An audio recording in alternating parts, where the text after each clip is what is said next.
For many years, I was a good friend of Sherlock Holmes, the famous private detective. During this time, Holmes solved many unusual mysteries, but perhaps one of the most unusual was the mystery of the Speckled Band. The story began in April 1883.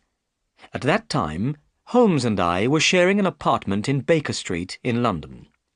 One morning, I woke up very early. To my surprise, Holmes was standing beside my bed. He was already dressed. "What's happened, Holmes?" I asked. "Is there a fire?" "No, Watson," replied Holmes. "A client has just arrived. A young lady is waiting downstairs. She seems very worried and upset. I think she has something important to tell me.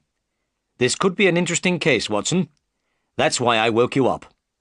"I'll come at once," I said. I was very interested in Holmes' cases. My friend was a very clever detective. I very much admired his work. So I dressed quickly and went downstairs with Holmes. The lady was waiting in our sitting room. She was dressed all in black. Over her face she wore a veil. "Good morning, madam," said Holmes. "I'm Sherlock Holmes, and this is Dr. Watson, my friend and helper." Holmes shut the door and turned to the lady. "You're shivering, madam," he said. "You must be cold. Sit near the fire, and I'll get you some hot coffee." The lady moved nearer the fire. Then she said, "It isn't the cold which makes me shiver." "What is it, then?" "It's fear, Mr. Holmes. It's terror." As she spoke, the lady raised her veil. We saw at once that she was very frightened. Her eyes were like the eyes of a terrified animal. She was a young woman, about 30 years old, but her hair was already turning grey with worry. Holmes looked at the lady carefully. Then he leant forward and touched her arm. "Don't be afraid," he said kindly. "I'm sure we can help you. But first, please tell us your story." "Mr. Holmes," said our visitor, "I know I'm in terrible danger. Please tell me what to do." The picture sequence from the cinema has finished. You can look at it once more if you want. "I'm listening carefully," said Holmes. So the lady began her story. "My name," she said, "is Helen Stoner. My father was an officer in the Indian Army, but he died when I was a baby. After his death, my mother, my sister, Julia, and myself continued to live in India. My sister Julia and I were twins. When Julia and I were only 2 years old, my mother married again. She married a man called Dr. Grimesby Roylott. So Dr. Roylott became our stepfather." "Tell me about Dr. Roylott," said Holmes. "In the past, Dr. Roylott's family were very rich," said Miss Stoner. "But as the years went by, they lost all their money. Now, Dr. Roylott has only a large, old house and a small piece of land. The house is called Stoke Moran. I'm living at Stoke Moran with Dr. Roylott now. When my stepfather was young, he studied medicine. After he became a doctor, he went to India. That's where he met my mother and later married her." "My mother was a rich woman," went on Miss Stoner. "She had a private income. Every year she received a sum of about £1,000 from her bank. When she married Dr. Roylott, an agreement was made about this money." "What was this agreement?" asked Holmes. "If my mother died," replied Miss Stoner, "Dr. Roylott would inherit her income. After her death, he would receive £1,000 every year. But if my sister or I married, some of the £1,000 would go to us instead. We would receive part of the money." "I see," said Holmes. "After some years, we returned to England from India," continued Miss Stoner. But soon after we got back, my mother was killed in an accident. At first, all our neighbours at Stoke Moran were friendly with my stepfather. They were very happy that someone from the Roylott family was living at Stoke Moran again. But my stepfather didn't want to make friends with anyone. Whenever he went out, he quarrelled with somebody. He is a very bad-tempered man and gets angry quickly. Soon, all our neighbours were afraid of him. Didn't he have any friends at all? Asked Holmes. His only friends were gypsies, said Miss Stoner. These gypsies move round the country in bands. Dr. Roylott allows these gypsies to camp on his land. Dr. Roylott is also very fond of Indian animals. 2 of these, a cheetah and a baboon, were sent to him from India. They run around freely over his land. Everyone is terrified of these dangerous animals. So Julia and I became more and more unhappy, went on Miss Stoner. No servants wanted to live at Stoke Moran, so we had to do all the work. When Julia died— Your sister is dead, then? Asked Holmes. At once he became very interested. Yes, said Miss Stoner. She was to be married. The date had been fixed for the wedding. But 2 weeks before her wedding day, Julia died. The picture sequence from the cinema has finished. You can look at it once more if you want. Holmes leant forward excitedly. Tell me exactly what happened, he said. On the night of Julia's death, said Miss Stoner, my stepfather went to his room early. Julia and I were sitting together in my bedroom. We talked until about 11 o'clock. Then Julia went to bed. All the bedrooms at Stoke Moran are in the same part of the house. They're all next to each other on the ground floor. The door of each bedroom opens into the same corridor. The windows look out onto the garden, but there are no doors or windows from one bedroom to the next. I understand, said Holmes. As Julia was leaving my room that evening, she asked a strange question. "Tell me, Helen," she said, "have you ever heard anyone whistle in the middle of the night?" "No," I said in surprise. "Why?" "Because during the past few nights," replied Julia, "I have heard a strange whistle. It's very low and clear, but I don't know where it comes from." "Remember," I said, "some gypsies are camping near the house. Perhaps it was one of them whistling at night." "You're probably right," Julia replied. "Anyway, it doesn't matter. Good night." She smiled at me and closed my door. "Did you and Julia always lock your doors at night?" asked Holmes. "Yes," replied Miss Stoner. "We were afraid of the cheetah and the baboon. They're dangerous animals. We didn't feel safe unless our doors and windows were locked." "Of course," said Holmes. "Please, go on." "That night there was a terrible storm," continued Miss Stoner. "The wind was howling and the rain was beating on the window. I couldn't sleep. Suddenly I heard a dreadful scream. I knew it was Julia. I jumped out of bed and ran into the corridor. As I opened my door, I thought I heard a noise. It was a low, clear whistle. Then I heard another sound. The second sound was like metal clanging against metal. I saw that my sister's door was open. I stared at it in horror. Suddenly, Julia appeared. She was standing in the doorway. Her face was white with terror. Her eyes were staring wildly. She was swaying from side to side like a drunk person. Then she fell on the floor. Her body moved like someone in terrible pain. Suddenly, she screamed these words, "Oh, my God, Helen, it was the band. The Speckled band." Then she fainted. At that moment my stepfather came out of his room. He ran down the corridor to help Julia, but there was nothing he could do. My stepfather went to the village to bring another doctor, but before he returned, poor Julia was dead. How was your sister dressed? Asked Holmes. She was wearing her nightdress. In one hand she was holding a box of matches, and in the other a burnt match.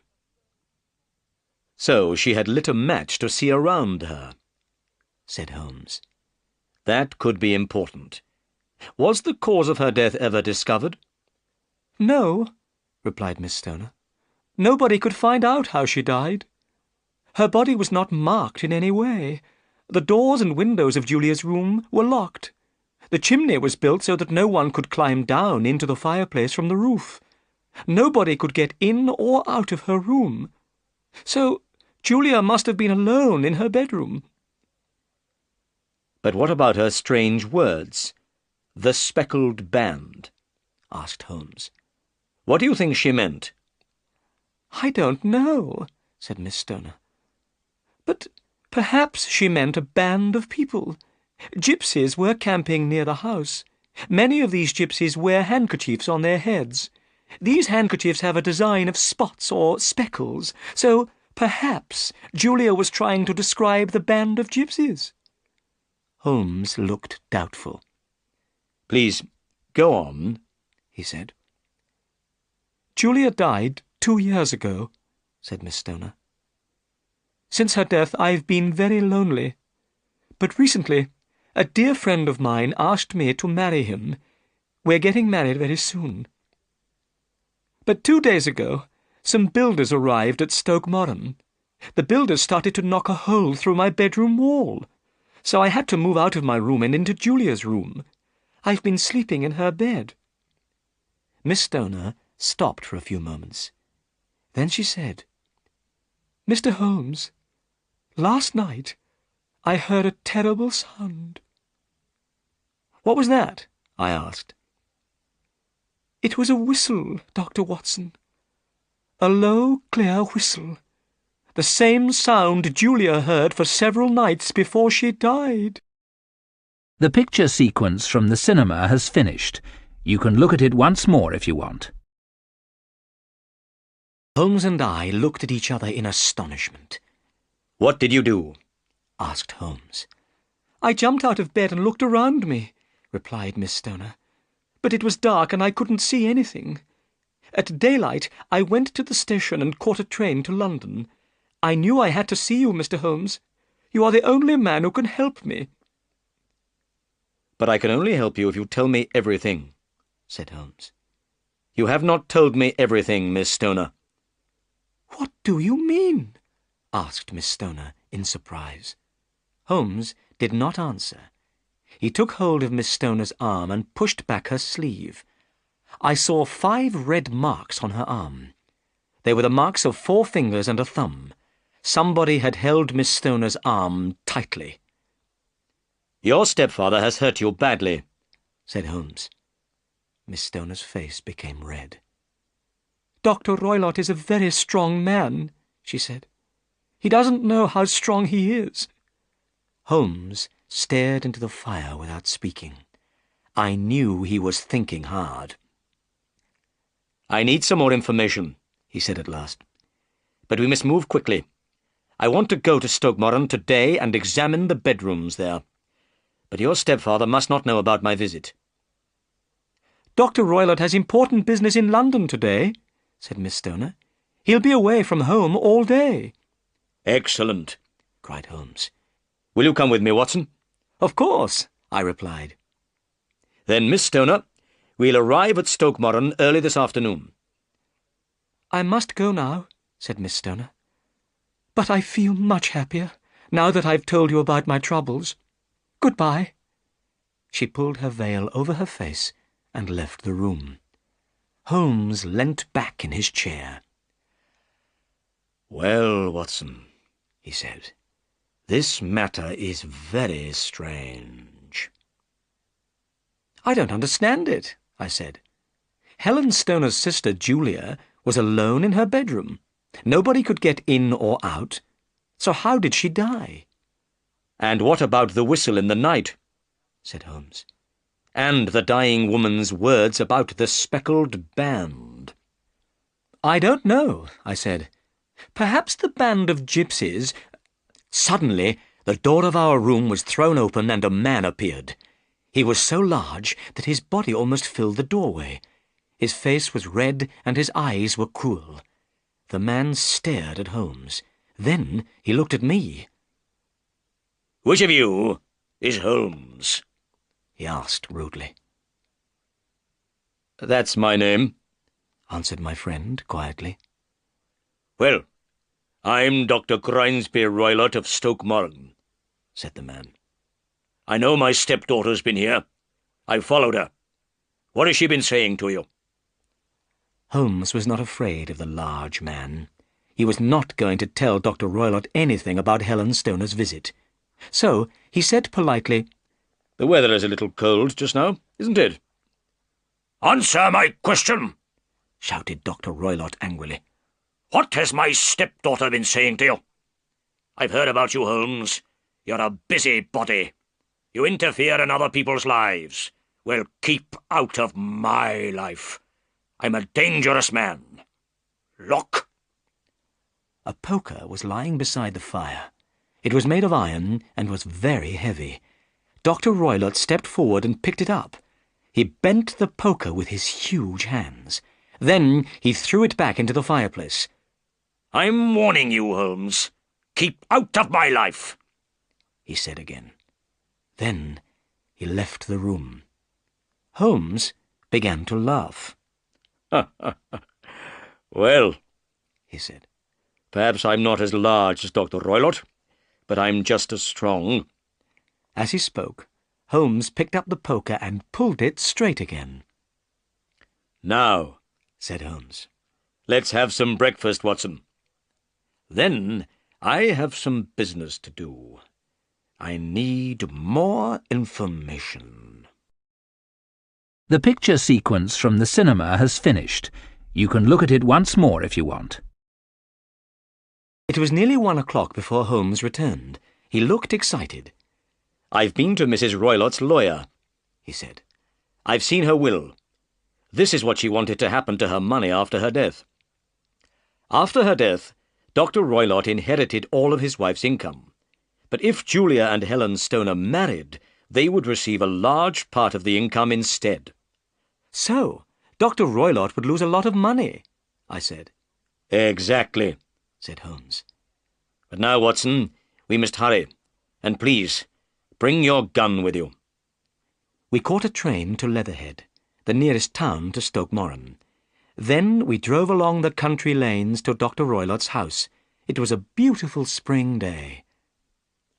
Soon we saw a large house through the trees. "That's Stoke Moran," said our driver, pointing at the house. "The quickest way to get there is through the fields. See? Where that lady is?" We saw a lady walking towards us. It was Helen Stoner. We paid the driver, and he set off back to Leatherhead. Miss Stoner hurried forward to meet us. "We have plenty of time," she said. "Dr. Roylott won't return from London until this evening." "We've already met your stepfather," said Holmes. He told Miss Stoner about Dr. Roylott's visit. Miss Stoner's face went white. "So he followed me," she said. "I'll never be safe from him." "Come," said Holmes. "Let's examine the bedrooms." We walked across the fields to the house. We saw that work was being done on one wall of the house. This was the wall of Miss Stoner's bedroom. "This is strange," said Holmes. "I can't see why this work is necessary." "No," said Miss Stoner. "I am sure that the work is not necessary. It is an excuse to get me to move from my room." "Well," said Holmes, "I want to examine the room you're sleeping in now, your sister Julia's room." The room was small, with a low ceiling and a wide fireplace. There was some old furniture in the room, a bed, a table, and 2 chairs. Holmes examined everything carefully. Suddenly he pointed to a long rope which hung down by the bed. The end of this rope touched the pillow. The rope looked like a bell rope for calling a servant. If the person in bed wanted something, they could pull the rope. The rope would be attached to a bell in another part of the house. The bell would ring, and a servant would come. "That bell rope looks very new," Holmes remarked. "Yes," replied Miss Stoner. "It was put in only 2 years ago." Holmes pulled the bell rope. We waited. But nothing happened. We could not hear a bell ringing anywhere in the house. "Look," said Holmes suddenly. "This isn't a real bell rope. It doesn't go anywhere. It's attached to a hook on the ceiling." We all stared up at the ceiling. Holmes was right. Then I noticed something else. Near the top of the bell rope was a tiny opening in the wall. It looked like a small ventilator. Holmes saw the ventilator too. "That's strange," he said. "Air usually comes into a room from outside through a ventilator, but this ventilator connects 2 rooms inside. I wonder why." "I don't know," said Miss Stoner. "But the bell rope and the ventilator were put in at the same time." "That's very interesting," said Holmes. "A bell rope which doesn't ring a bell, and a ventilator which doesn't ventilate. They are both false. And now, Miss Stoner, I'd like to examine your stepfather's room." We went into Dr. Roylott's room next door.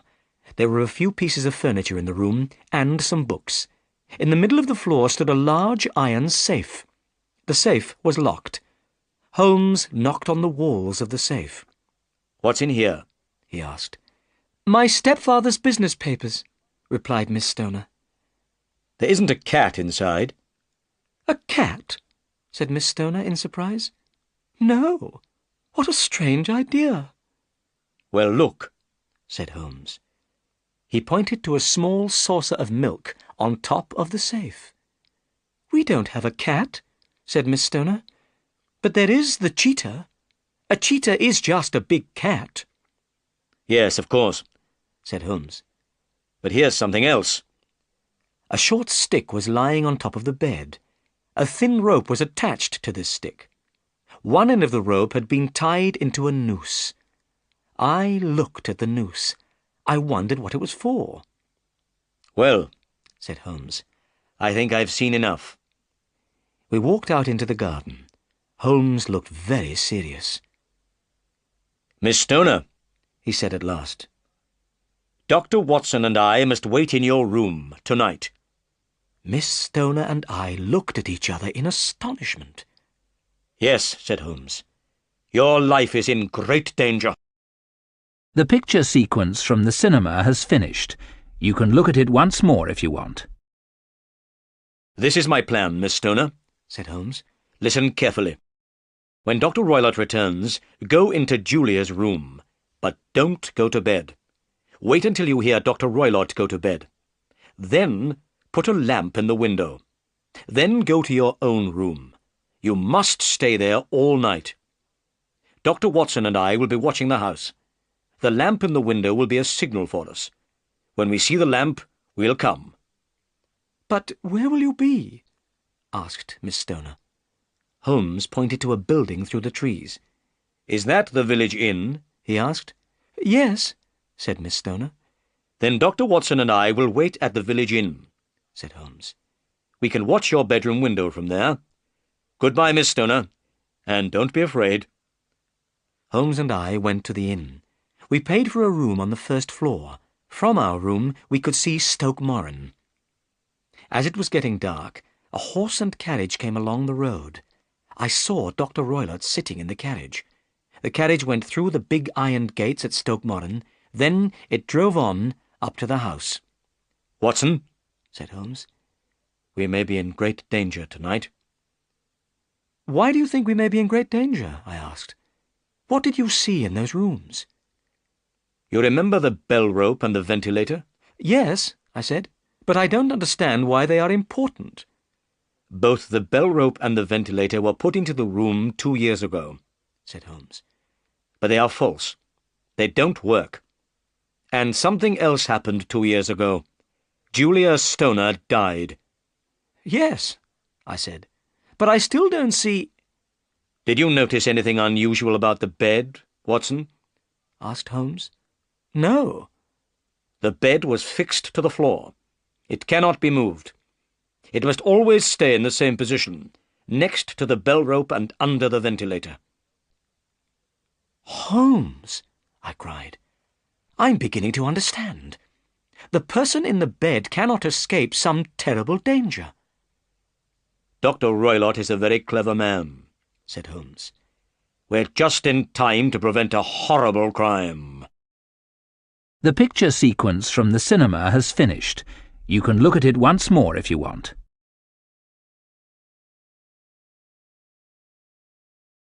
About 11 o'clock, we saw a light. It was the lamp shining from the bedroom window. Holmes jumped up excitedly. "That's our signal, Watson," he said. "Come on." We hurried along the road. The yellow light was still shining from the bedroom window. We went into the garden of Stoke Moran and walked towards the house. Suddenly, a dark shape ran in front of us. It was like a child with very long arms. But it was not a child. I felt very afraid. "What was that, Holmes?" I asked.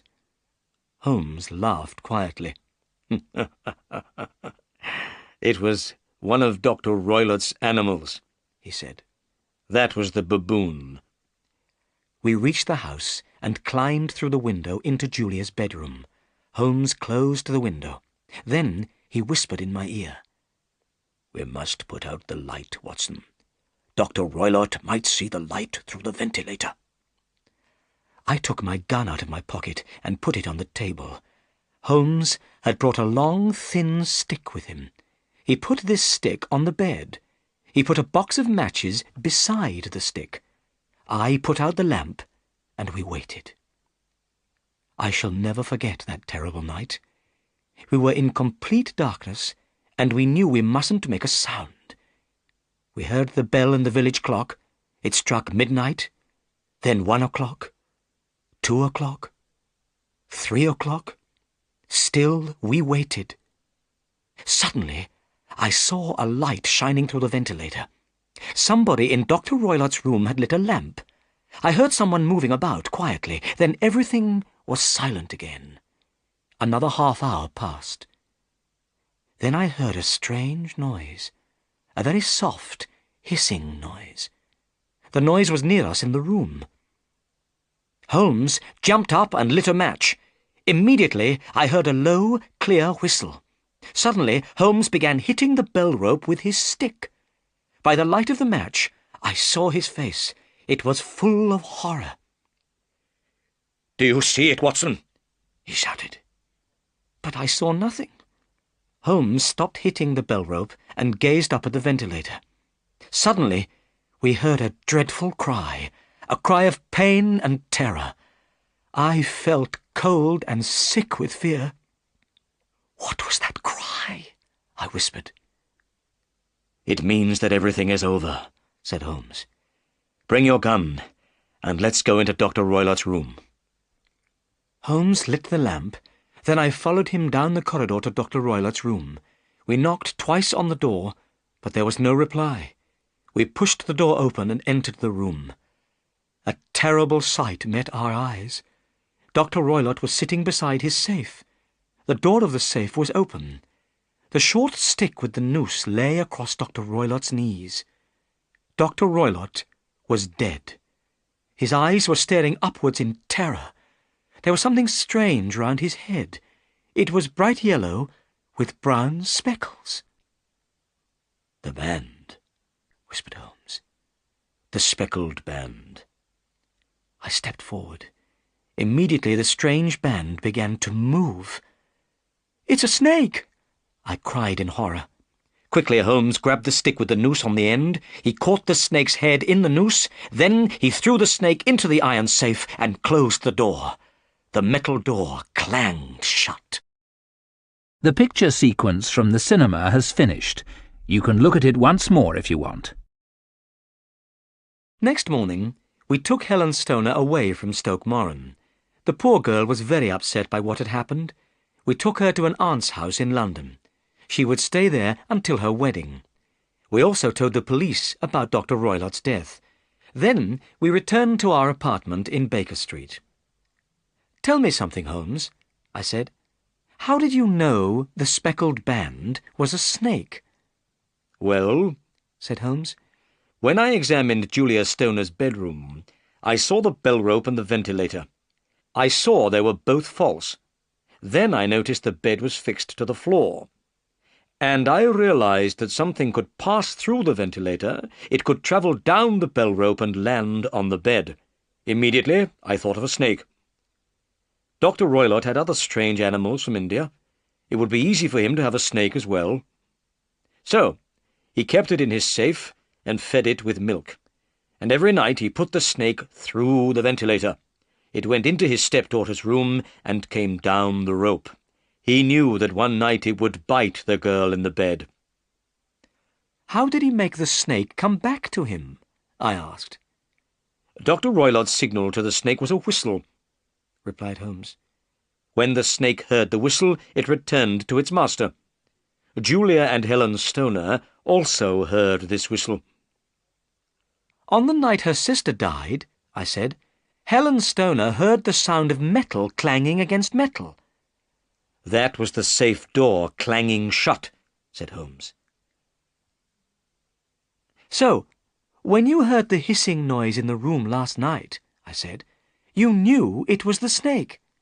"Yes. So I hit it with my stick, and it went back through the ventilator. But the blows from my stick also made it angry. That's why it bit Dr. Roylott." "Dr. Roylott wanted his stepdaughter's money," I said. "He killed Julia Stoner, and he tried to kill her sister Helen too. But his plans went wrong. The snake finally killed its master." "Exactly," said Holmes. "And I don't feel very sorry for him."